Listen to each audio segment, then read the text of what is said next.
Syria conflict, Israel blamed for attack on airfield.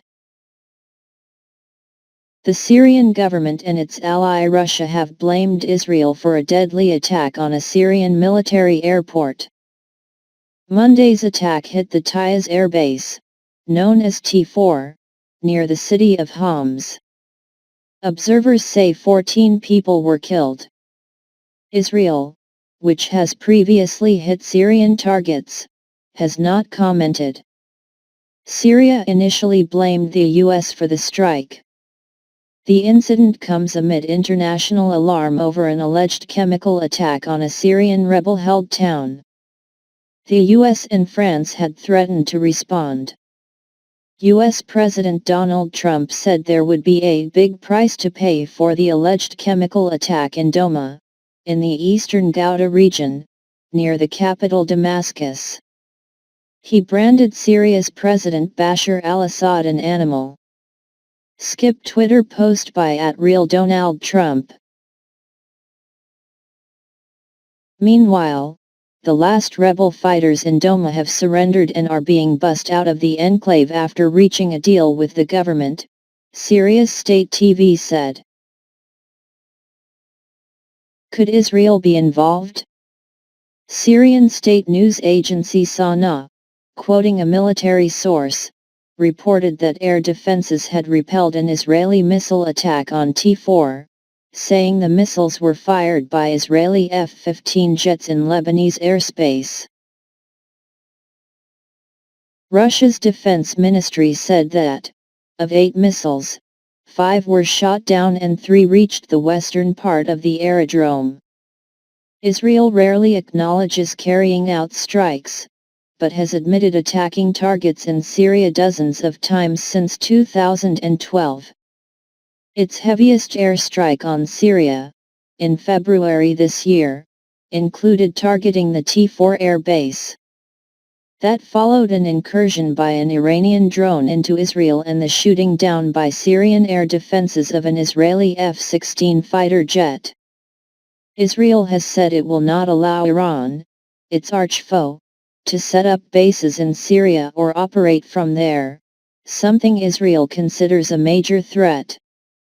The Israeli military said Iran and its Revolutionary Guards had long been active in the T4 base, and were using it to transfer weapons, including to Lebanese Shia militant group Hezbollah, an enemy of Israel.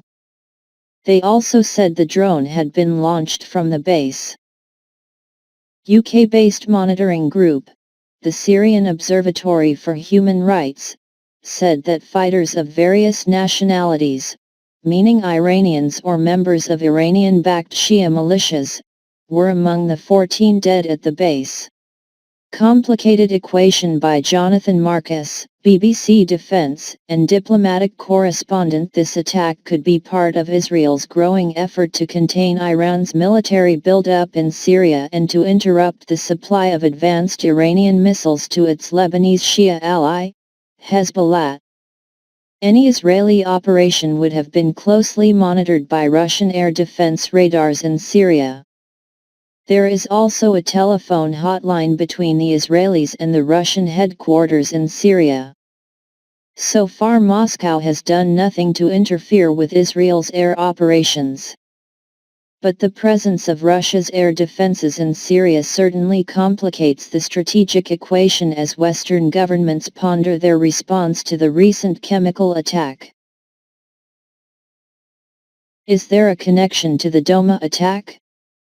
Mr. Trump and France's President Emmanuel Macron issued a joint statement on Sunday vowing to coordinate a strong, joint response to the alleged chemical attack. But U.S. officials said America did not launch the overnight strike. At this time, the Department of Defense is not conducting airstrikes in Syria, the Pentagon said in a statement. However, we continue to closely watch the situation and support the ongoing diplomatic efforts to hold those who use chemical weapons, in Syria and otherwise, accountable. France also issued a denial. Sana'a initially called the reported missile strike on the Taiz airfield a suspected U.S. attack, but later dropped the reference to the U.S.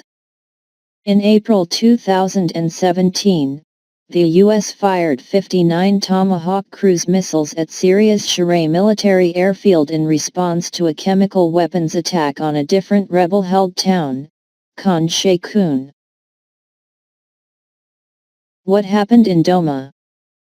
Medical sources say dozens of people were killed on Saturday in the attack on Douma, in the eastern Ghouta region. One video, recorded by rescue workers known as the White Helmets, shows a number of men, women, and children lying lifeless inside a house, many with foam at their mouths. However, it has not been possible to verify independently what actually happened, or the actual number of dead.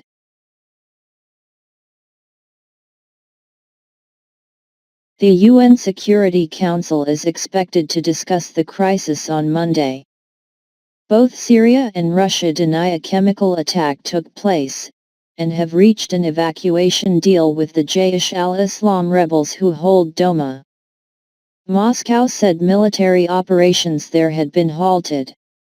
Under the deal, 100 buses are said to be moving 8,000 fighters and 40,000 of their relatives out of the battered town.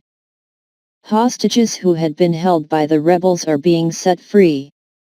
The development means pro-government forces have now taken full control of eastern Ghouta.